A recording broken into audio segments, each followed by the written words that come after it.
एक घोटाला जिसने दिल्ली सरकार को गिरा दिया था। जी हां, शराब घोटाला। लेकिन उसमें आज एक फैसला आया है, इससे परिचय प्राप्त कीजिए। यह मामला उस समय की दिल्ली की शराब नीति से जुड़ा था, जिससे आरोप था कि कुछ लोगों ने अनियमितता का लाभ लेने की कोशिश की थी। लेकिन आज अदालत ने कहा कि पर्याप्त साक्ष्य जो है, प्राप्त साक्ष्य जो है वो पर्याप्त नहीं और आरोप सिद्ध नहीं हो पाए। इसी वजह से अदालत ने केजरीवाल, सिसोदिया के साथ 23 अन्य लोगों को बरी कर दिया है।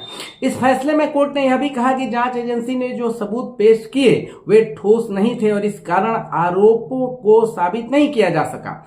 केजरीवाल और सिसोदिया ने इस फैसले को सत्य की जीत बताया है और उनका कहना है कि न्याय हुआ है। वहीं जांच एजेंसी ने अब इस फैसले को उच्च न्यायालय में भी चुनौती देने की बात की और संकेत दिया है। दोस्तों, यह फैसला राजनीतिक और कानूनी रूप से काफी चर्चा में रहा है और इसके आगे और डेवलपमेंट आने की संभावना भी है, क्योंकि लोग जाएंगे। सवाल उठता है कि क्या सचमुच में घोटाला हुआ था या सरकार को हटाना था, बदलना था? कमेंट में लिखिए दोस्तों।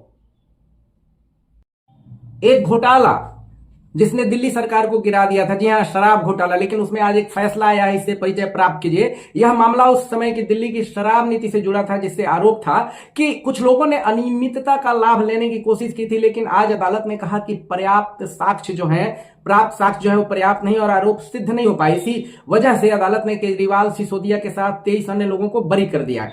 इस फैसले में कोर्ट ने यह भी कहा कि जांच एजेंसी ने जो सबूत पेश किए वे ठोस नहीं थे और इस कारण आरोपों को साबित नहीं किया जा सका।